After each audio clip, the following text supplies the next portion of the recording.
Hi, everyone. I'm Matia Query, the editor of BookLife. And I'm Alan Scherstuhl, the editor of BookLife Reviews.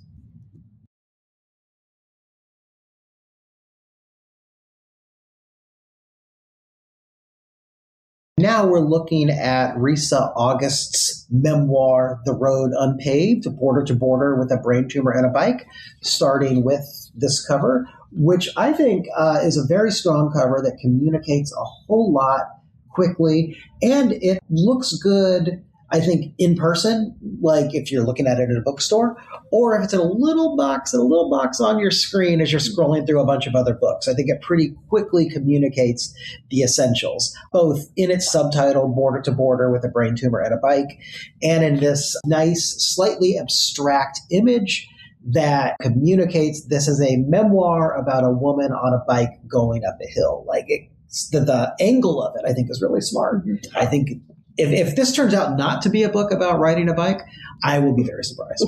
Well, yeah, I agree. It's a very effective cover. I feel it's telling us just enough, not too much. We know this is about an individual riding a bicycle, but the presentation also lets us know that it's about more than that. This person is riding a bicycle for probably emotional reasons and psychological reasons, and is setting out on a journey that we're going to learn a lot more about. I like the little subtleties in terms of the little italics. It almost makes me think of a paved road or the lines in the road. And the silhouette of this character, this individual, it gives us enough of an impression of who she is without filling in too much for us. So we can still kind of picture her as we would like to picture her. And it has an emotional impact, I think. It's an ascent. It's very clearly right. This is a struggle, and this is an ascent, and this is also liberating, and it's like either a sunrise or a sunset. Mm-hmm. We can't quite tell.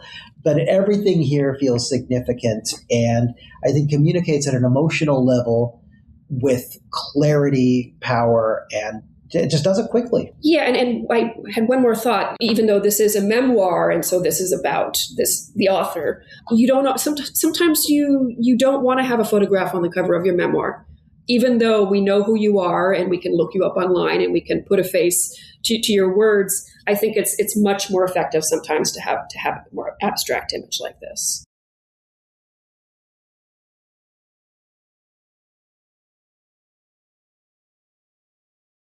So we're going to move on to the marketing copy for The Road Unpaved. So I'll just read the first couple lines. After a shocking diagnosis for a rare pituitary disease, and with her 18-year marriage in shambles, Risa's life has fallen far from picture perfect. Recovering from brain surgery and desperate to get back to her former self, she signs up for the bike tour of a lifetime, 6 weeks from Canada to Mexico on the Pacific Coast Highway. Okay, so that tells us a lot in a short paragraph. It definitely solidifies the fact that this is a book about a journey. This is a book about a person who is both on a physical journey and an emotional and psychological and physical journey, health journey. So I'm impressed with this first section. I want to hear more. I'm amazed how anyone can ride from Canada to Mexico. I certainly couldn't.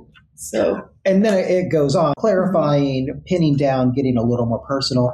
I think it demonstrates, that the feelings that the cover stirs are the feelings that the book itself is trying to stir. So that's encouraging. There's an intimacy to it that I think is very inviting. Although, much like the other book we looked at today, I do think it's a little repetitive. It makes some of the same points the time or two. The first two sentences could probably be combined into one. But I'm an editor. That's just how I think. I think this, especially the last paragraph here, a remarkable story of transformation and resilience. The Road Unpaved speaks to shifting gears to navigate life's roadblocks and live a life without limits, a life fully unleashed. That's really strong. And it's playful. Nothing in it sounds like a chatbot. It takes advantage of the particular subject matter in its language choices with shifting gears. And it even opens with a positive phrase, a remarkable story of transformation and resilience, the road unpaved. That is excellent. I get really excited about positive phrases.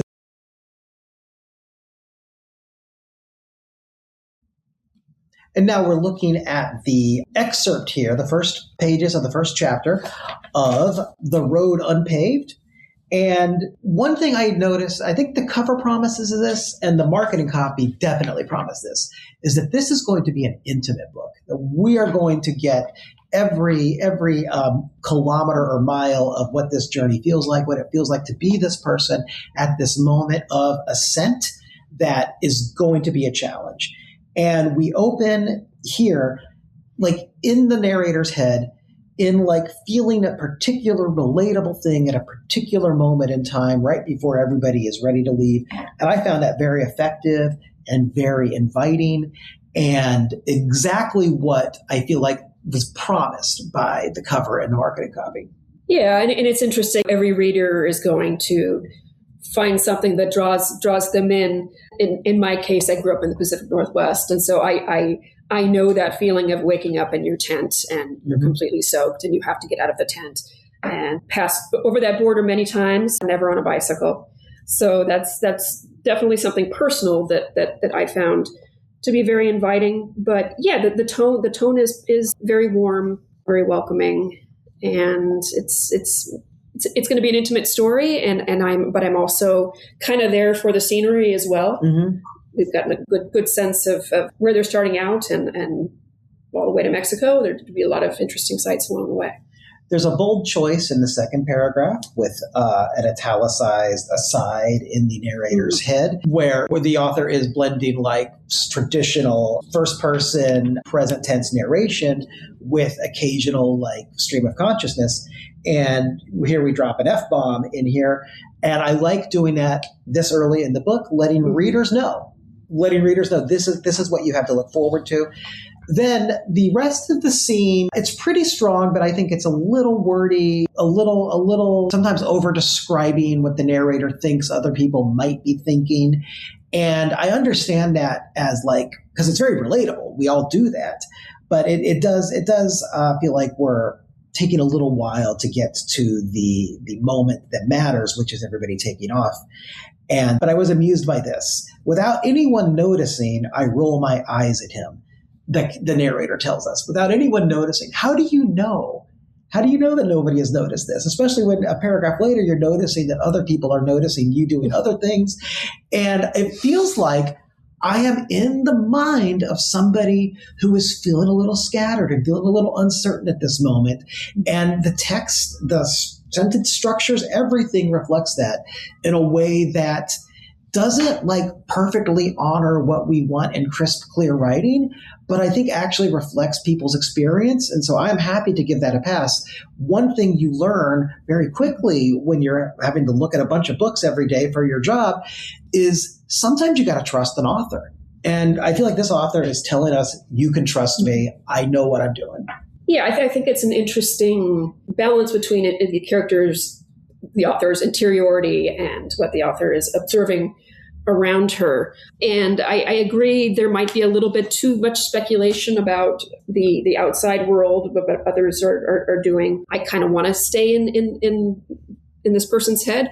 I like the line, maybe I'm headed in the wrong direction. Mm-hmm. That kind of sucks us back in. And also can't help but think that it's also a metaphor for life direction. It's not just being on the bicycle, but the detours that her life has been taking. Should we skip to the end of the? Of course. So Bubba, I mean, this is a big surprise. We wonder at first, who is this Bubba? And then we find that, of course, Bubba is what she's named her tumor. So that's an unexpected and kind of delightful and moving detail.